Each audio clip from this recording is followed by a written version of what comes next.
Oke. Yuk kita mulai IG Live malam hari ini.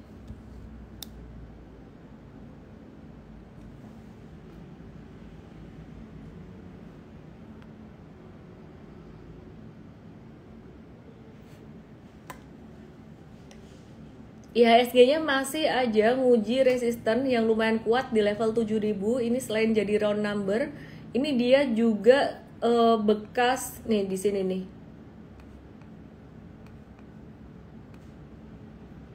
Bekas breakdown di sini nih. Nah, perhatikan di sini. Ini sempat ke breakdown sekali, tapi habis itu ketahan lagi di sini. Jadi lumayan kuat resistennya sekitar level 7000-an angka round number ini. Terus hari ini yang menggerakkan bursa, menggerakkan IHSG, ini ada saham Bukalapak.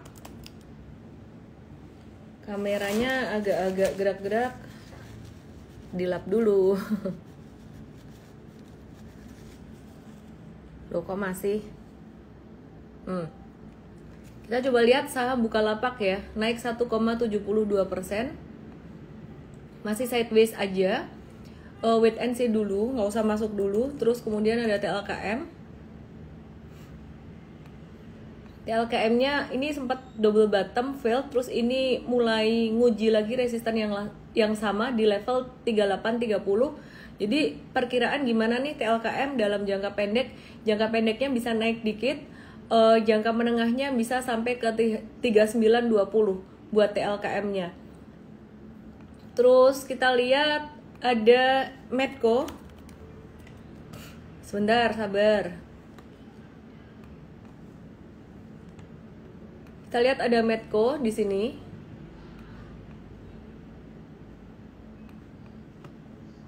Ini ada Medco ya. Nah, Medco-nya hari ini naik lagi. Ini M-Trade udah rekom dari angka-angka yang cukup di bawah. Ini kayaknya udah dijual nggak sih Medco-nya? Kita coba cek ya. Di M-Trade ada nggak ya? Hut, nggak ada loh, jual. 14 Agustus, 23 Agustus, Medco jangka menengah hold 4 September jual. Ya, ini masih ada jangka menengah di hold masih cuan 27-30%. Ini yang jangka pendek ini udah kejual kemarin 16-17%. Jadi ini masih potensi untuk naik Medco-nya sampai ke level 1500-an. Angka round number di situ. Kita cek ya apakah Medco ini lagi tertinggi sepanjang masanya. Ya loh, Medco ini tertinggi sepanjang masa, jadi lumayan tinggi di sini. Kita coba remove drawing. Sebentar lagi dia akan mencapai level tertinggi sepanjang masa ya. Jadi level all time high-nya dia tuh di 1430, di level 1430 Medco. Nah, kalau udah kayak gitu dia sangat bullish sekali. Perkiraan Medco bullish sampai bulan apa? Bulan September, Oktober bullish, abis itu agak-agak rawan profit taking. Oke, terus kemudian kita mau lihat saham Harum. Harumnya lagi wangi nih ya, lagi harum nih ya. Ini udah kelihatan tanda-tandanya tuh dari bulan Juli kemarin buat Harum.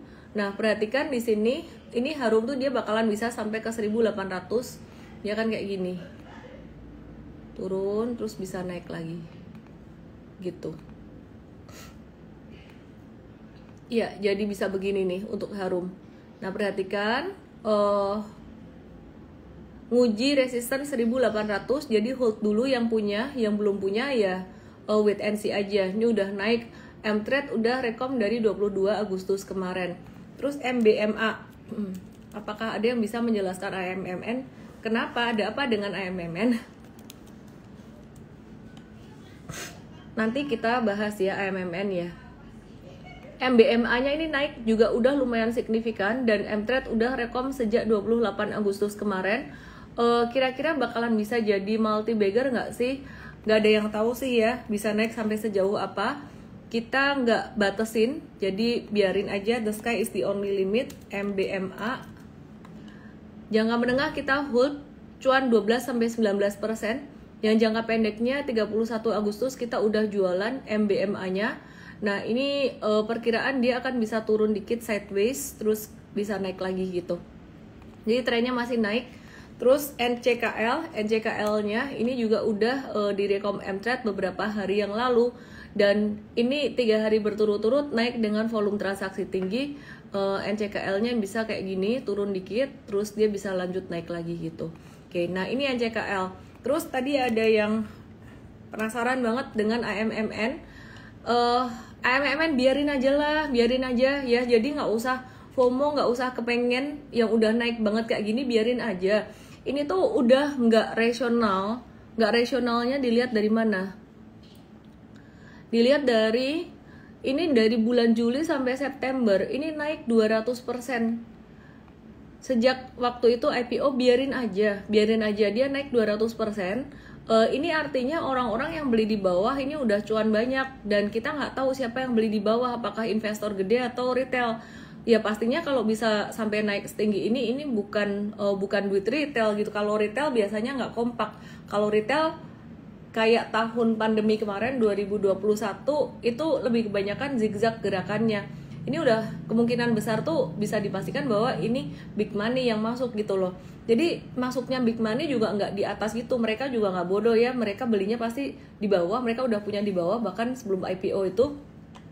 Biarin aja, nyantai aja ya. Oke.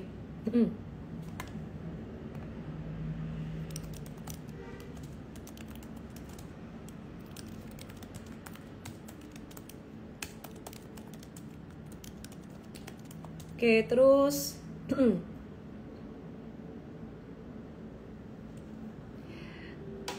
Ayo Ijo, saya setuju keluarin AMMN dari watchlist di pantauan. Nggak apa-apa, kita watch nggak apa-apa, tapi watchnya di bawah.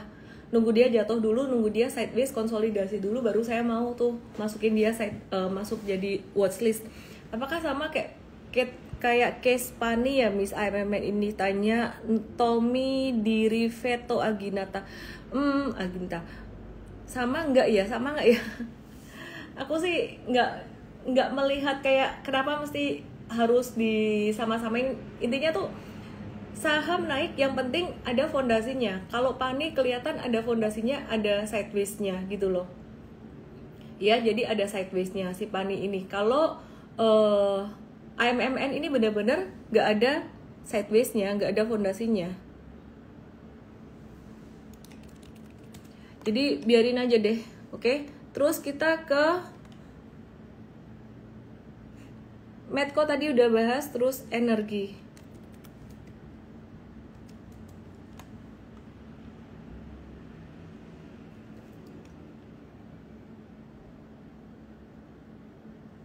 Udah jual AMMN dan dia naik terus, gak apa-apa, nggak usah nyesel ya. Ilmunya trader yang paling top banget adalah kalau dia bisa nyantai atau bisa let go. Bisa nyantai atau bisa let go itu artinya ya kehilangan peluang tuh dia nggak apa-apa gitu. Semakin dia nyantai semakin bagus hasilnya. Oke, terus ini energi, dia tuh sebenarnya ada pattern rounding bottom, cuman nggak smooth, banyak zigzagnya. Dan di sini sebenarnya patternnya cukup menarik, dia pelan-pelan jadi uptrend gitu. Terus udah breakout dari level 258. Jadi aku kalau bersihin drawingsnya, aku akan taruh satu garis aja yang paling signifikan. Itu ada di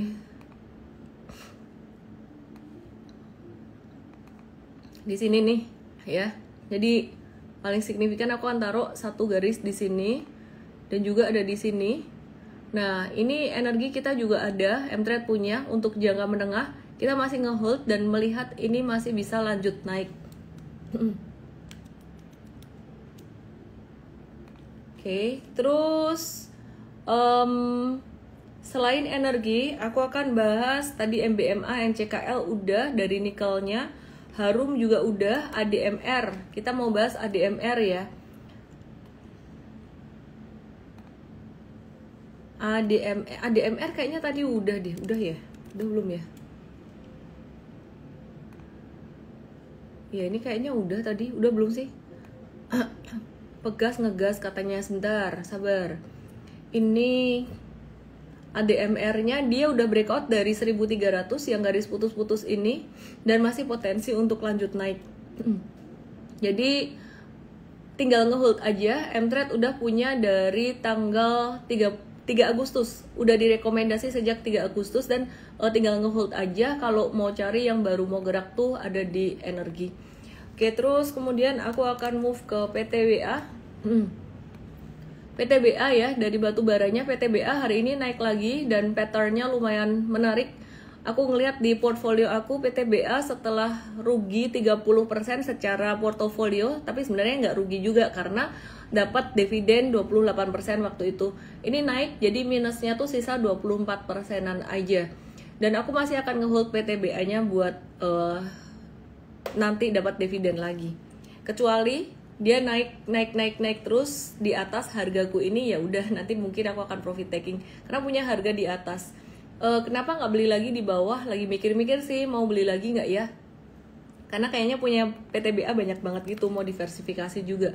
Nah ini Adaro yang kemarin kita udah sempat bahas beberapa kali. M-Trade udah ada sejak tanggal 15 Agustus jangka menengah. Jadi ini udah banyak saham M-Trade yang hijau. Jadi kalau kalian cara mainnya bukan satu saham aja, ada diversifikasinya, pasti portofolio kalian mostly hijau gitu, kecuali cuman milih 1 atau 2 saham aja. Nah itu yang salah di situ gitu. Ini 15-16%. Jadi kalau mau ngikutin M-Trade itu ngikutinnya harus ngikutin secara continuously. Jangan sebentar ngikutin pilihan hati sendiri atau asumsi sendiri, terus nyomotin saham M-Trade cuma 1 atau 2. Itu sistemnya doesn't work. Jadi kalau mau ngikutin M-Trade berarti satu portfolio ini khusus portfolio M-Trade sekitar 5-10 saham, jadi 10%, 10%, 10% kayak gitu terus, atau 20% terus gitu. Jadi kesimpulannya ada punya 5-10 saham. Baru itu bisa jalan sistemnya kita, karena kita trade based on probability. Nggak usah 10 saham aja deh, 5 saham itu pasti jalan gitu ya. Jadi mungkin yang cut loss 1 atau 2 dan cut lossnya kecil-kecil, dan 3 bisa hold lumayan lama dan dapat cuan lumayan, 2 digit itu bisa dapat gitu, belasan persen, puluhan persen, ratusan persen sih jarang ya, sesekali aja gitu. Kalau modalnya kecil kan nggak boleh sebanyak sahamnya. Ya sebenarnya terlepas dari modal kecil atau modal banyak, diversifikasi itu penting.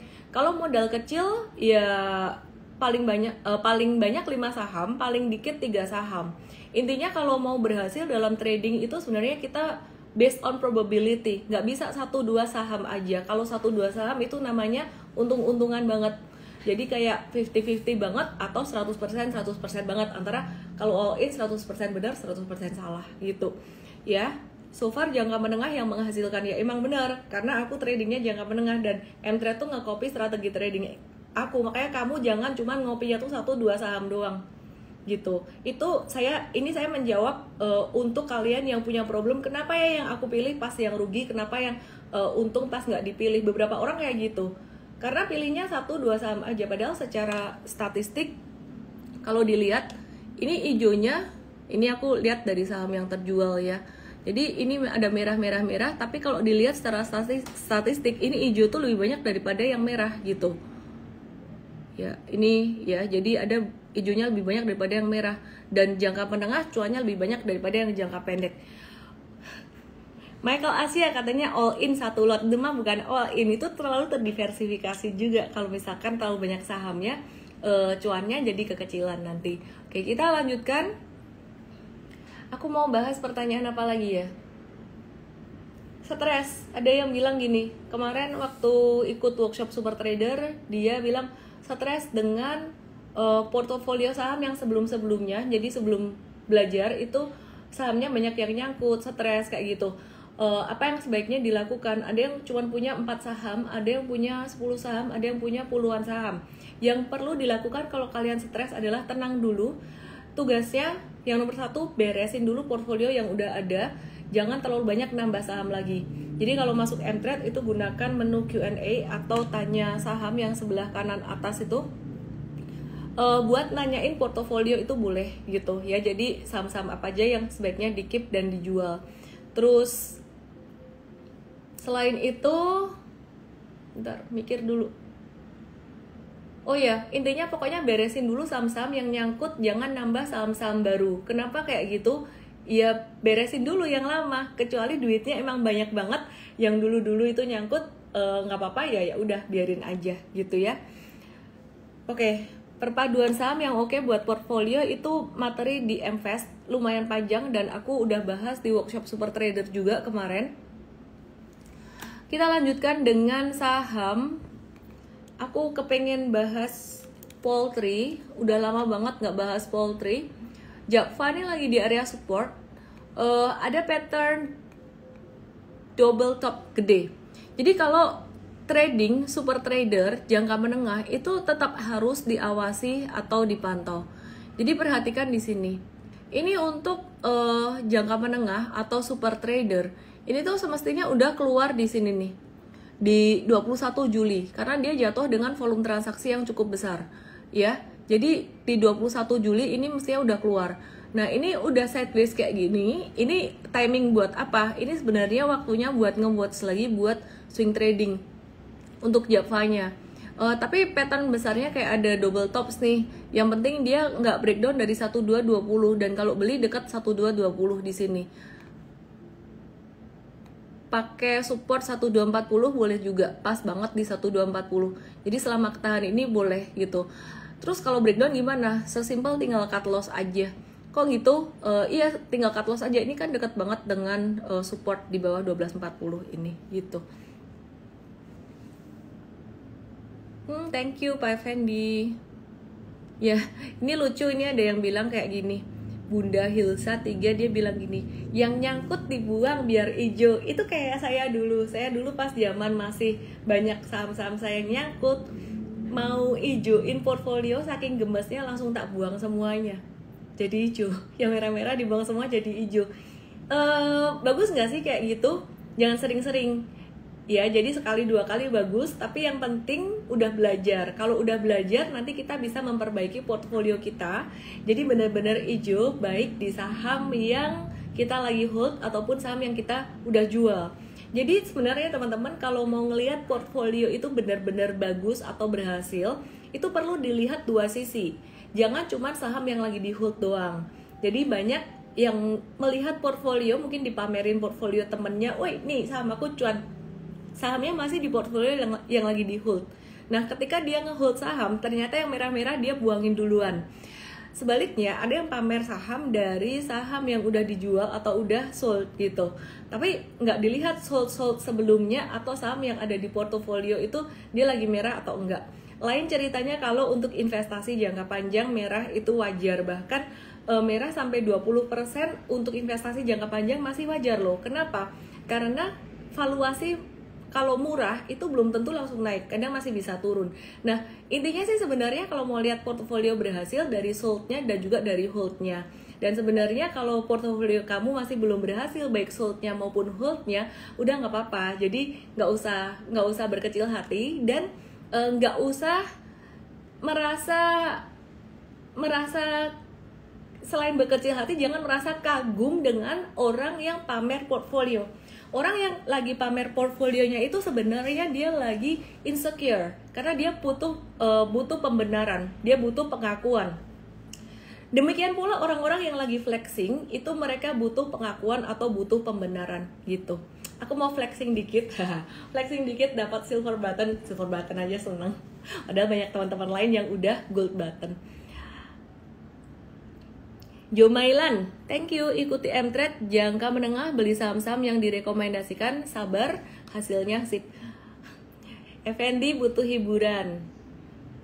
Sido buat invest merah hampir 20%. Ya emang Sido buat invest.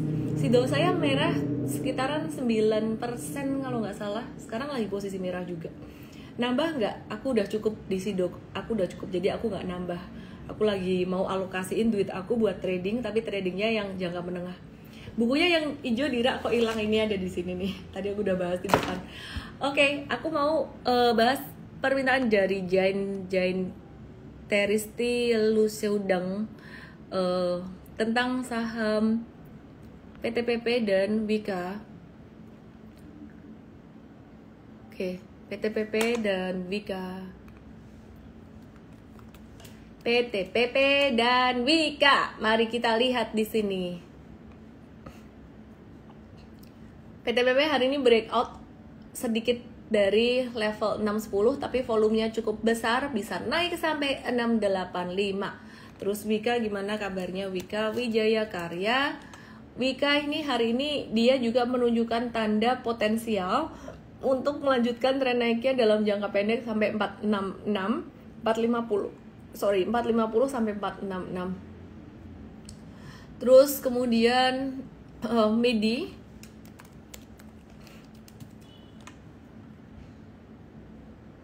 Ya, MIDI hari ini kita juga ada buy breakout, ini bisa sampai ke level 480-an. Terus ASA dia bisa naik lagi sampai level sekitaran 1170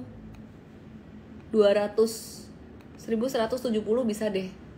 Ini ASA. Ini aku mau jawab pertanyaan dari TND MRS. Miss, aku punya BBNI average di 5.800. Apakah nanti kalau mencapai new all time high dijual aja ya? Biasa abis stock split kan suka turun. Aku setuju kalau saham yang abis stock split itu bisa turun sih, karena setelah stock split tuh kayak jumlah saham yang beredar semakin banyak. Sebenarnya nilainya tuh sama, nilai sahamnya tuh sama, tapi yang beredar semakin banyak tuh semakin liquid, kok malah jadi banyak sideways-nya gitu loh. Jadi kalau dulu-dulu mungkin perkiraan saya ya, saham-saham yang sebelum di IPO itu naik terus karena yang beli adalah orang-orang yang memang punya duit. Jadi belinya dalam jumlah yang besar, sekali beli itu banyak gitu loh. Tapi kalau jadi kecil-kecil gitu, orang-orang yang duitnya dikit pun bisa beli. Dan kadang-kadang kalau orang yang kayak gini, ini malah mindsetnya tuh mau dapat cuan cepet gitu loh. Jadi get rich quick, jadi malah sering dijual-jual. Nah, yang terjadi seperti ini tuh aku ingat banget di HMSP. HMSP dulu ketika dia belum right issue dan belum stock split, jumlah saham yang beredar di market itu sedikit.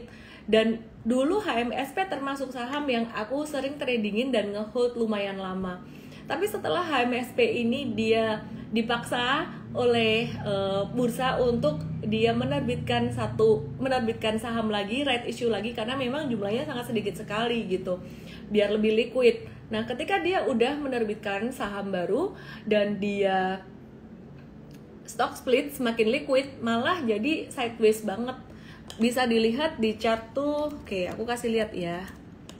HMSP yang sekarang lagi downtrend banget secara monthly.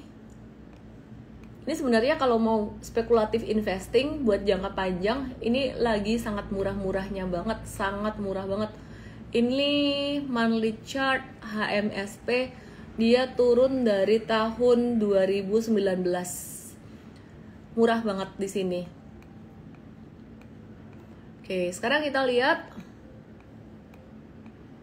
Nah, ini adalah HMSP yang di tahun-tahun sebelumnya ketika jumlah saham yang beredar tuh masih dikit. Ini uptrend terus, ini monthly chart, naik terus, jarang banget dia turun kan, kayak gini.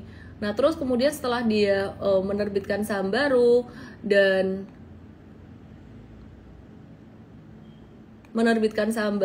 ini ada IPO, ada stock split, terus jadinya kayak gini, jadi sideways begini. Oke.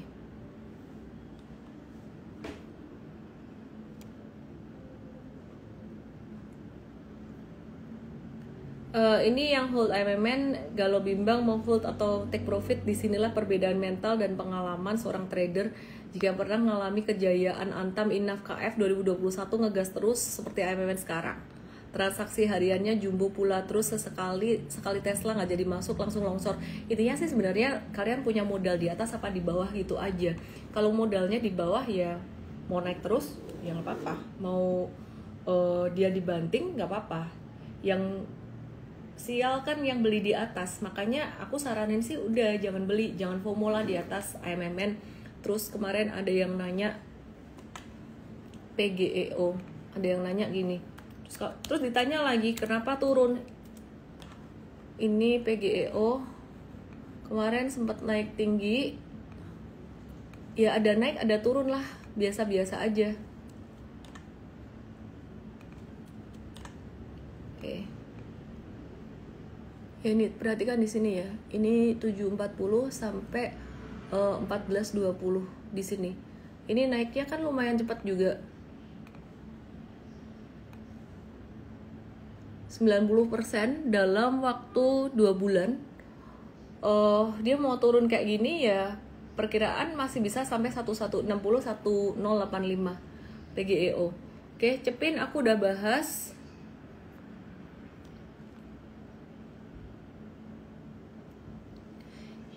Surya Uya, kira-kira dividen yang besar itu apakah selalu besar dan rutin setiap tahunnya?